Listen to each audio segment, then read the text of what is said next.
Assalamualaikum warahmatullahi wabarakatuh. Selamat berjumpa kembali dengan saya Hakim Jaili dalam acara Talkshow Sudut Pandang, sebuah perbincangan yang membahas peristiwa dari perspektif yang seharusnya. Dan para pemirsa, Sudut Pandang kali ini sebuah program episode yang sangat spesial, sangat eksklusif karena kita akan berbicara dan berbincang dengan salah satu tokoh besar bangsa ini, seorang seniman budayawan, Raja Dangdut kita. Beliau adalah Bapak Bang Haji Rhoma Irama. Assalamualaikum Bang Haji. Waalaikumsalam warahmatullahi. Selamat datang di Surabaya. Semoga Bang Haji selalu sehat dan panjang umur, selalu berjuang untuk bangsa ini.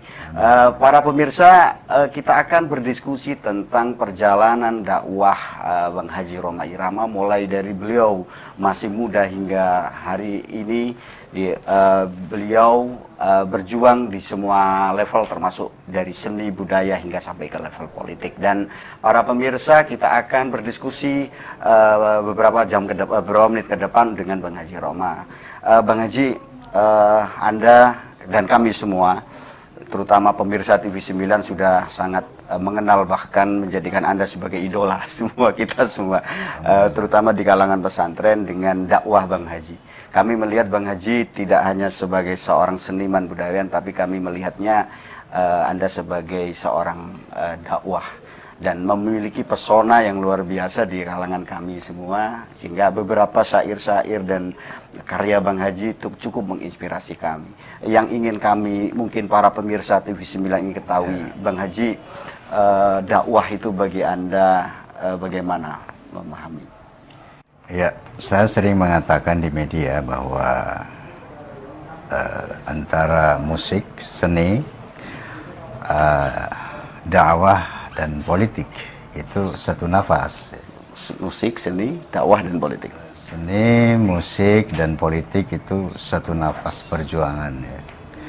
Jadi 3 in 1 lah. 3 in 1. Okay. Jadi tidak bisa dipisahkan satu sama lain, seperti itu. Jadi dakwah itu bagi Bang Haji tidak hanya dari satu jalur. Artinya begini, ketika saya berkesenian, di sana ada dakwah, di sana ada politik. Ketika saya berdakwah, di sana ada seni, di sana ada politik. Ketika saya berpolitik, di sana ada seni dan ada dakwah. Jadi 3 hal ini memang dari Bang Haji sudah inherent, sudah mendarat. Oke, Bang Haji, masyarakat kita, bangsa Indonesia dan juga masyarakat dunia mengenal Anda pertama dari seni. Dari seninya dulu. Jadi kita tidak berpikiran bahwa Bang Haji Rhoma Irama di publik itu sedang ingin melakukan dakwah atau apalagi politik. Bang Haji awalnya dikenal sebagai seorang seniman dan kemudian meng-create sebuah karya besar khas Indonesia yang namanya musik dangdut atau musik Melayu. Bang Haji, sebenarnya ketika Anda melakukan pertama kali, itu yang terpikir oleh Bang Haji, kenapa? Saya katakan bahwa tadi 3 in 1 ya. Bahwa pertama saya dikenal sebagai seniman juga nggak betul. 3 hal ini sekaligus start bersama-sama. Seperti contoh, saya berkiprah di dalam politik itu sejak tahun 77. Ya. Nah, sementara Soneta dibangun itu lahir tahun 70-an dan tahun 73 saya declare sebagai Zone of Muslim. 73. Nah, dari sana antara politik, seni dan dakwah itu terjalin sedemikian rupa. Misalnya di bidang agama, Allah telah membimbing saya sehingga menjadi mubaligh. Di bidang politik, Allah membawa saya menjadi anggota DPR RI. Di bidang seni, Allah mendorong saya menjadi Raja Dangdut, katakanlah, atau superstar, Southeast Asia superstar, misalnya seperti itu. Nah, jadi 3 in 1 itu berjalan secara bersamaan, ya. Tidak diawali dengan ini dan itu, tetapi satu nafas di dalam perjalanan. Artinya Bang Haji ketika awal berkarir di tahun 60-an, 70-an itu, 3 hal itu sudah masuk di dalam. Iya. Sudah seperti itu. Jadi salah besar kalau kemudian orang berkata bahwa Bang Haji masuk politik ini di akhir-akhir ya. Ya salah sekali ya. Artinya saya tidak perlu bertransformasi. dari seniman ke politik atau dari seniman ke agama gitu kan. Karena memang sejak awal sudah satu nafas. Baik Pak Bang Haji, nanti kita akan diskusikan lebih lanjut. Dan para pemirsa jangan kemana-mana, kami akan menggali lebih jauh bahwa ada 3 hal yang ada di dalam diri Bang Haji Roma Irama. Satu seni, yang kedua dakwah, dan yang ketiga politik. Bagaimana tiga-tiganya kemudian kita bisa pahami secara lebih detail. Jangan kemana-mana, kami akan segera kembali. Kepada semua umatnya,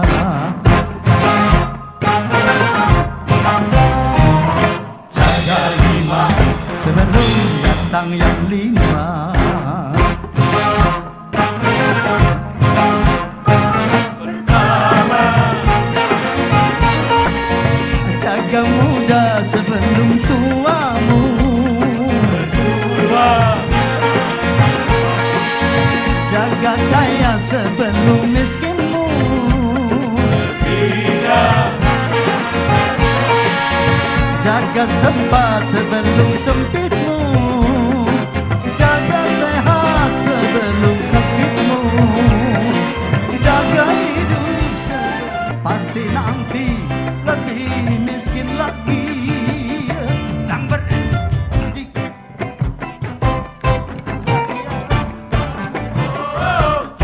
yang bisa menjadi jahat, apalagi yang kalah. Yang kaya bisa jadi melarat, apalagi yang miskin. Yang senang bisa jadi sengsara, apalagi yang susah. Mungkin hadis tiada berkah.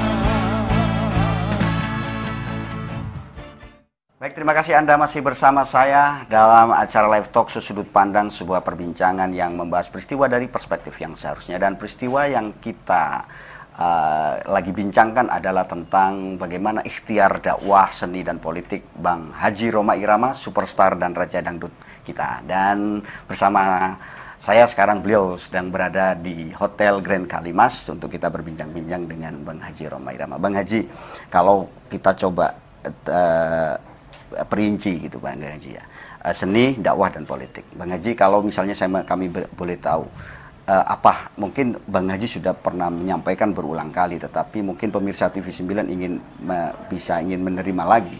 Sebenarnya konsep seni Bang Haji yang dikembangkan di Indonesia dan kemudian menjadi legacy bagi nanti, warisan yang luar biasa. Kira-kira apa Bang Haji konsep dasarnya? Kembali ke itu lagi ya. Kembali ke 3 hal tadi, bahwa saya bermusik ini pertama ada kegelisahan di sana.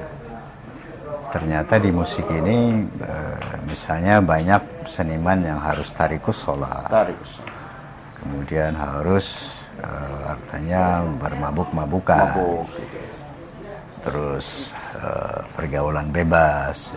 Nah ini dulu nggak tahu, sekarang itu begitu identik dengan seni. Musik, mabuk, tarikus sholat. Ya, itu selalu identik ya. Waktu itu 60-an 70-an mungkin. Nah ini yang meresahkan saya, sehingga saya merasa doa saya kepada Allah saat itu selalu, ya Allah, seandainya seni ini hanya memperlebar jalan saya ke neraka, tolong dicabut saja dari dada saya.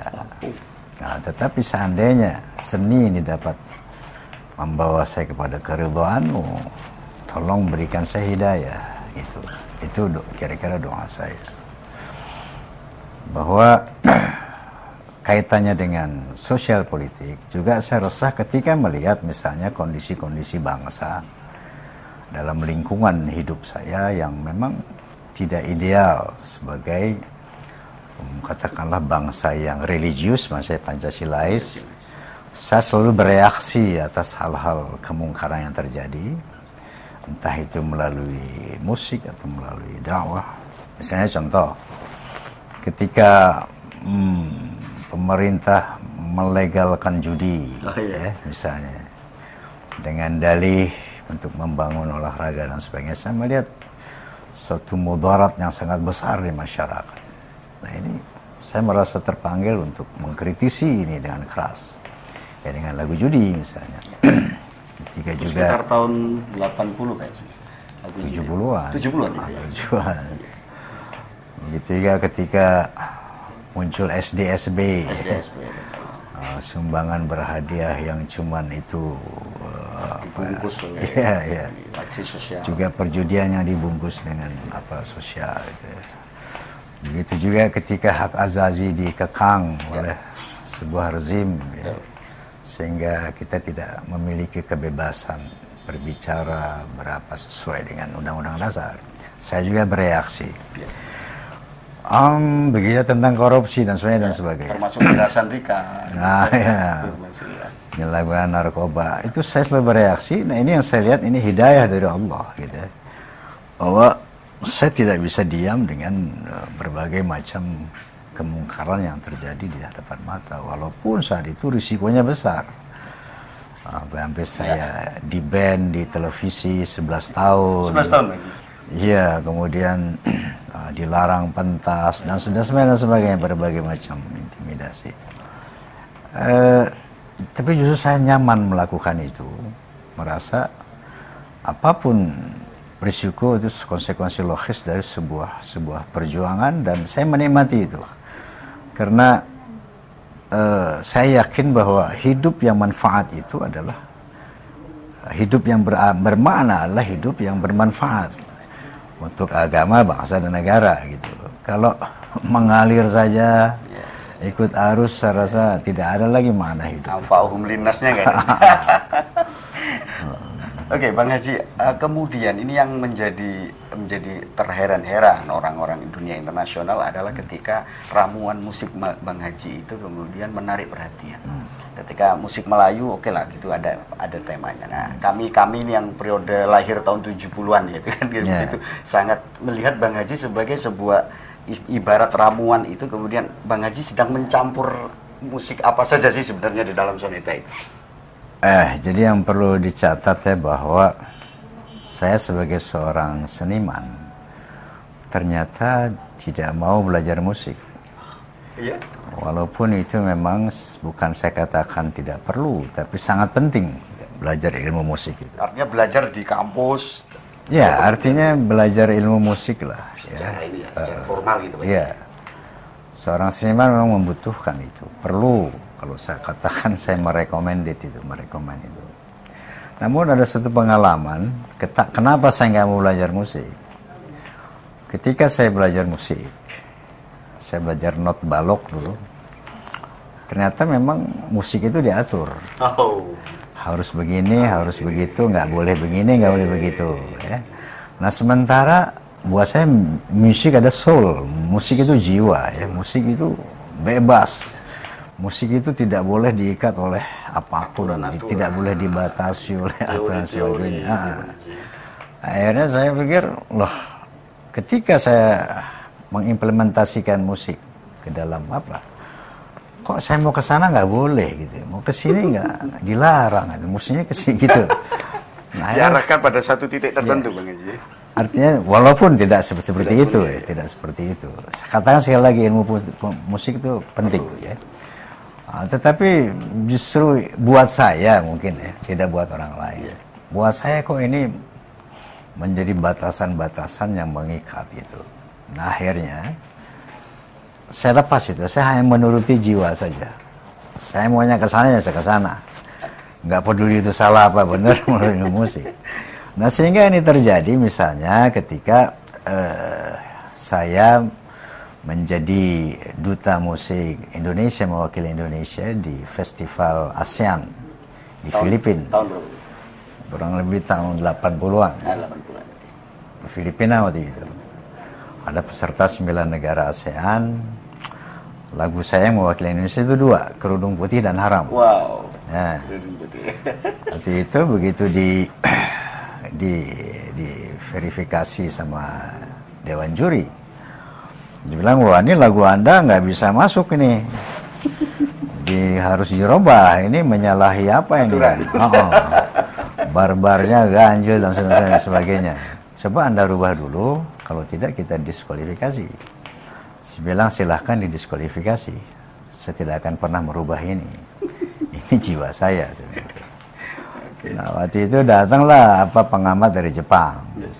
Dia bilang, it's okay. Dia bilang, this is music. This is music. Nah, seperti itu. Yang kedua, misalnya saya pernah kolaborasi sama seorang rocker jazzer ya. Yes. Mungkin kenal Idang Rashidi. Oh, Idang Rashidi. Idang Okay, Rashidi. ya. Dia seorang pianis jazz. Ya. Kolaborasi di salah satu televisi nasional bawa lagu Ghibah. Oh. Jeng jeng jeng jeng jeng jeng jeng jeng jeng jeng jeng jeng. Kolaborasi dia tulis Partiturnya. Terus partitur, weh, Haji, ini lagu Anda nggak bisa ditulis ini. Kacau semua ini. Saya bilang, jangan kamu tulis, tapi kamu mainkan itu. Okay. Jangan sibuk menulis, mainkan saja. Mainkan, jangan tulis. Gimana, Pak? Ya udah nggak bisa main, jangan. Kalau bisa main, ayo main. Jadi kayak gitu, bahwa teman-teman seniman juga, ini lagu Pak Haji ini gue bingung katanya. Salah-salah semua lagunya ini. Kalau menurut ini musik itu salah. Gitu loh. Nah, saya biarkan itu. Artinya dalam bermusik saya nggak mau diikat oleh aturan-aturan, dibatasi oleh segala macam.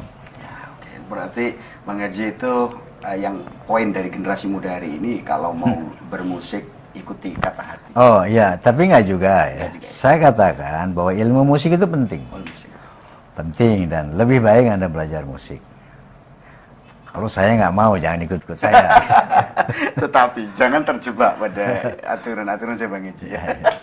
Oke, baik, kita akan diskusi lebih banyak. Banyak hal yang belum diketahui publik tentang Bang Haji. Bagaimana beliau bisa out of the box, anti mainstream dalam hal bermusik, dan itu yang membuat Bang Haji luar biasa. Jangan kemana-mana, saya akan kembali. Dulu aku gila padamu, dulu aku memang gila. Aku tahu kau dapat merusakkan jiwaku. Sebelum aku tahu kau dapat menghancurkan hidupku. Sekarang tak ku tak mau tak ku tak mau tak. Sekarang tak ku sudi tak sudi tak. Dulu aku suka padamu, dulu aku memang suka. Dulu aku gila padamu, dulu aku memang gila. Minuman keras, apapun namamu, tak akan ku minum lagi dan tak akan ku reguk lagi walau setetes. Ada narkotika, apapun jenismu, tak akan ku kenal lagi dan tak akan ku sentuh lagi walau secuil. Gara-gara kamu orang bisa menjadi gila. Gara-gara kamu orang bisa putus sekolah. Gara-gara kamu orang bisa menjadi edan.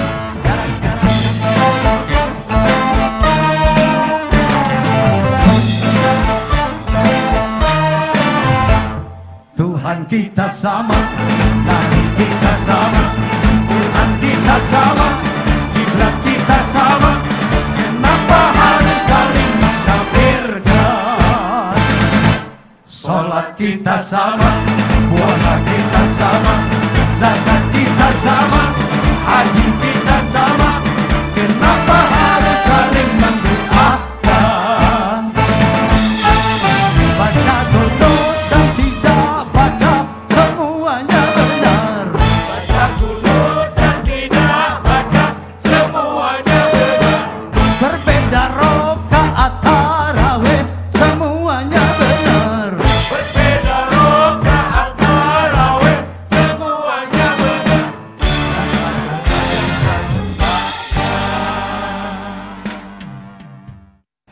Terima kasih Anda masih bersama saya Hakim Jaili dalam acara Talkshow Sudut Pandang, sebuah perbincangan yang bahas peristiwa dari perspektif yang seharusnya, dan peristiwa yang sedang kita bincang adalah tentang fenomena dakwah, politik dan seni Haji Roma Irama. Bersama beliau kami sedang berbincang langsung dari Grand Kalimas Hotel Surabaya. Bang Haji, politik dan dakwah.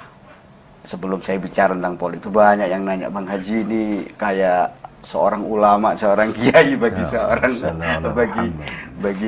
bagi masyarakat terutama di desa-desa, karena kadang-kadang lebih mendapatkan ilmu dari Bang Haji daripada ikut pengajian mungkin. Mungkin ya. Bang Haji, mungkin kalau bisa ditanya Bang Haji, dulu ilmu agamanya diterima dari orang tua atau bagaimana masa kecil sehingga Bang Haji jadi remaja? Saya otodidak ya. Tahadduts bin ni'mah, otodidak. Banyak orang yang menanya, Pak Haji ini pesantren di mana? Saya bilang pesantren saya di kolong piano, atau pesantren saya di bawah kamera film, ya, karena setiap peluang ketika saya rekaman, saya membaca ilmu agama. Kadang-kadang di kolong piano itu, grand piano yang besar. Pada saat istirahat syuting itu saya di bawah kamera yang ditutup sama apa itu untuk tidak kepanasan. Kadang-kadang saya nyender gitu baca gitu. Jadi kalau tanya pesantren saya di mana, ini kolong piano gitu. Di pondok pesantren Soneta itu. Oke. Dan itu kemudian Bang Haji menjadi sebuah keyakinan yang digerakkan oleh pemahaman keagamaan itu, yang kemudian Bang Haji sangat kuat untuk berdakwah, bahkan menentang hal-hal yang menurut Bang Haji tidak baik. Dan Bang Haji yakin bahwa politik memang harus diwarnai dengan hal-hal yang positif dan gerakan-gerakan positif. Gimana Bang Haji katakan? Saya rasa begini, bahwa politik itu kan sebuah seni untuk mengelola negara, bangsa, untuk meraih kekuasaan. Nah, sementara kita tahu bahwa saya sadari ternyata dakwah bil musik, tablik akbar itu tidak mampu merubah situasi dan kondisi politik atau apa di sebuah negara. Nah, akhirnya lama-kelamaan sebenarnya saya melihat bahwa umat Islam yang mayoritas, umat Islam yang notabene paling depan merebut kemerdekaan dari penjajah, umat Islam yang notabene telah membentuk karakter bangsa melalui lahirnya Pancasila, Undang-Undang Dasar 45, itu semakin hari semakin termarginalkan di dalam Ipolexosput lah ya. Nah, inilah yang menjadi keterpanggilan bahwa sesungguhnya umat Islam yang seharusnya lebih bertanggung jawab, yang seharusnya paling depan tampil di dalam mengelola bangsa ini sebagai umat mayoritas, gitu kan. Paling depan tampil. Paling depan tampil untuk mengelola bangsa ini, ya, sebagai mayoritas, bukan kita jadi penonton, gitu kan. Nah, yang kedua bahwa ada dua hal yang menyelimuti dunia Islam, yaitu pertama Islamofobia, di mana non-Muslim merasa takut kepada Islam. Ya. Indikasinya kalau kita mau keluar negeri, kalau ada nama bau-bau Islam tuh prosesnya agak lama di imigrasi. Gitu. Apalagi ada Ahmadnya itu. Nah, yang kedua, di sisi lain umat Islam ya takut menunjukkan identitasnya. Islamofobia terjadi setelah begitu lama, dan kenapa? Karena ada stigma negatif terhadap Islam. Oh, Islam adalah teroris, Islam adalah pluralis, Islam adalah intoleran dan sebagainya. Nah, ini yang saya mau eliminir, gitu ya. Bahwa hal ini tidak boleh dibiarkan berlama-lama. Kalau tidak, Islam akan memiliki citra negatif di dunia internasional. Dan Islam tidak akan mampu berkembang karena umat Islam juga takut menunjukkan identitasnya. Oleh karena itu, saya berinisiatif membentuk sebuah partai yang menonjolkan kata Islam. Isyhadu bi anna muslimun. Tunjukkan bahwa kamu muslim. Ya. Tetapi tunjukkan muslim yang rahmatan lil alamin, yang damai dan aman. Makanya Idaman, Islam, damai, aman. Itu artinya, terjemahan kontekstual dari rahmatan lil alamin. Rahmatan lil alamin. Bahwa kita harus buktikan kepada dunia bahwa terorisme itu adalah a political matter, not a religion one, gitu ya. Bahwa itu dilakukan oleh semua kelompok kecil agama apapun, bukan dan tidak direkomend oleh agama apapun. Apalagi Islam mengatakan man qatala nafsan bighairi nafsin aw fasadin fil ard fa kana ma qatala nasa jami'a. Nah, jadi kita akan buktikan ini kepada dunia. Melalui idaman, saya mengajak umat Islam untuk menegakkan kepala. Tunjukkan identitasmu, buktikan kepada dunia bahwa kita adalah bukan teroris. Kita adalah bukan pluralis, kita adalah bukan intoleran. Hal ini saya buktikan dengan secara autentik. Dengan nas-nas Quran wal hadis gitu ya. Kita mulai dari Indonesia untuk mengembalikan citra Islam yang rahmatan lil alamin melalui partai itulah. Itulah kronologis historis kenapa kami ini terpanggil untuk membentuk partai Islam dan saya menjadi ketua umumnya seperti itu. Dan Bang Haji sangat yakin bahwa Islam harus ditampilkan dengan wajah yang harus dikembalikan kepada originalitasnya. Ini yang selama ini terselimuti, terkontaminasi dengan stigma negatif tadi, gitu ya. Teroris, pluralis, intoleran dan sebagainya. Ini yang akan kita kembalikan. Dan itu sebenarnya juga Islam Indonesia juga seperti itu Bang Haji ya. Kalau kita dari Wali Songo dulu kan juga sudah diterapkan seperti itu ya. Ya, artinya ya itu eksplisit tekstual. Allah mengatakan wa ma arsalnaka illa rahmatan lil alamin wa ma arsalnaka illa kafatan linnas. Jadi itu kira-kira yang akan ditampilkan oleh idaman. Dan Bang Haji terkait dengan ini rencana akan mengikuti pemilu di 2019 ya. Dan ini sudah mulai konsolidasi Bang Haji. Ya, alhamdulillah 34 provinsi sudah terbentuk pendirinya. Dan hari ini ada deklarasi pendiri Jawa Timur dari tingkat DPW sampai kabupaten kota. Dan dalam pelaksanaannya Bang Haji selain dan satu hal lagi, gimana? Idaman adalah bukan partai NU saja, bukan partai Muhammadiyah saja, bukan partai Persis saja, tetapi saya menginisiasi bahwa salah satu kelemahan Islam karena kita terkotak-kotak, karena terpecah belah. Oleh karena itu, misi utama daripada idaman adalah bagaimana mengimplementasikan perintah Allah wa'tasimu bihablillahi jami'an wa la tafarraqu. Jadi itu yang harus kita upayakan terus, karena tidak mungkin NU saja, Muhammadiyah saja, Persis saja, apa saja bisa menciptakan azul Islam wal muslimin kecuali dengan persatuan itu. Apa yang ingin Bang Haji katakan terhadap di sebagian di bangsa Islam di Indonesia yang melakukan itu atas nama kekerasan, atas nama misalnya dengan radikalisme? Bang Haji ingin mengatakan apa kepada mereka? Iya, artinya itulah tadi bahwa Islam itu rahmah. Makanya simbol kami itu begini. Ini filosofinya. 6 jari yang terkembang ini menggapai. Kemudian ini love, cinta, rahmah. Nah ini warnanya gold, emas. Filosofinya menggapai kejayaan dengan cinta. Oh, menggapai kejayaan dengan cinta. Emas itu kejayaan. Menggapai kejayaan dengan cinta. Makanya kalau dikatakan yelnya idaman, love Indonesia. Love Indonesia. Kemudian Islam, damai, aman. Luar kira-kira ya. Dan sudah ada sebuah lagu yang sudah tercipta Bang Haji untuk idaman. Ya, sudah. Sudah di launching. Ya, itu sebagai mars sebagai apa? Mars idaman. Okay.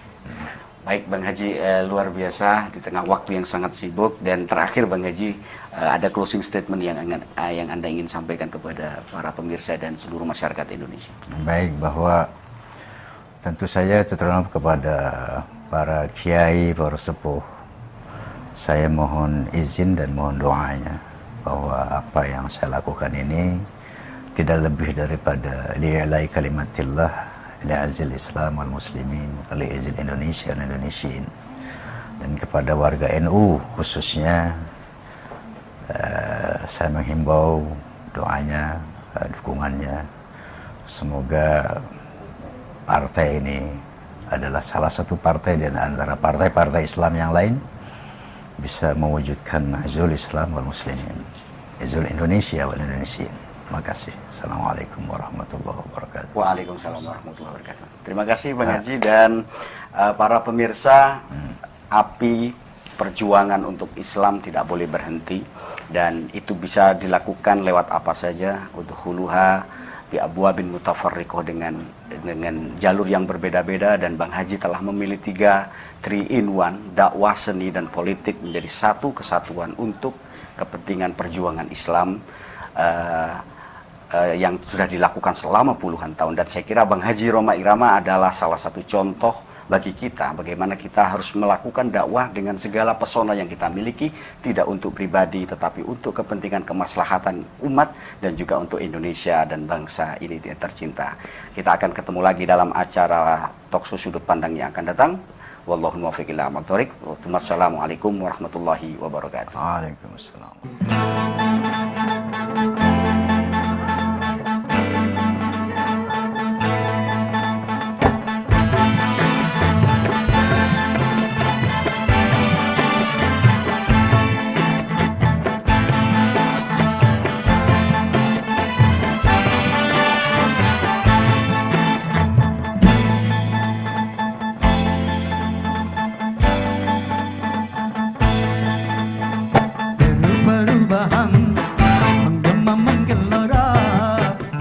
Sebagai tuntutan dan juga kebutuhan, pilih perubahan, jadi kesepakatan.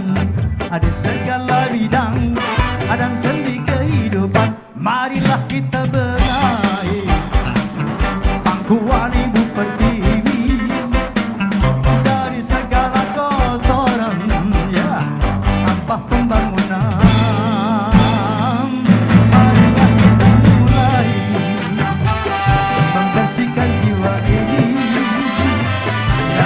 Ketidakjujuran dan kemunafikan.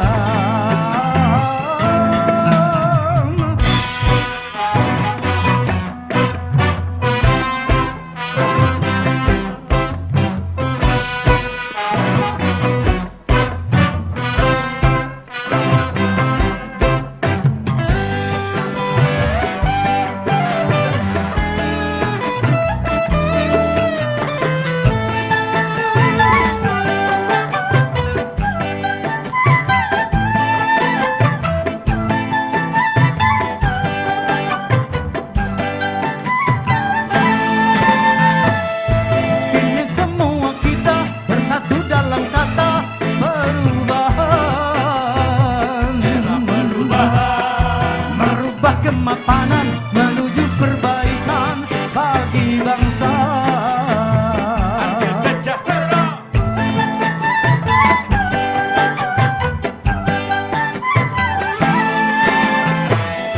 Janganlah perubahan menjadi kemunduran, salah kaprah. Cegahlah kerusuhan yang akan merugikan kita semua. Jaga kesabaran, tegakkan keimanan, jaga persatuan, hindarkan perpecahan.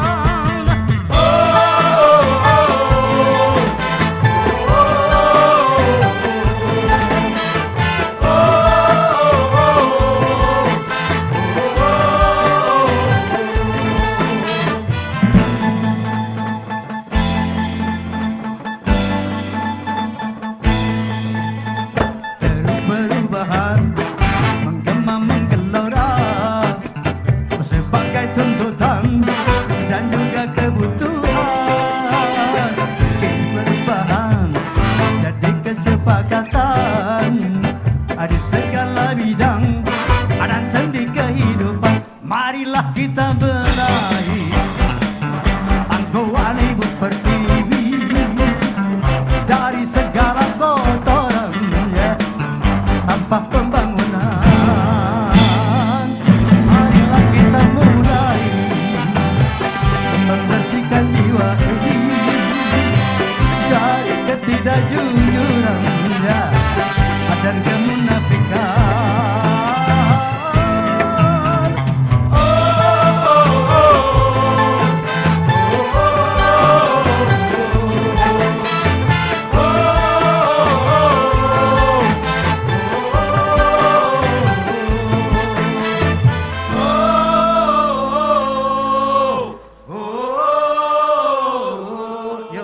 rame-rame. Oh.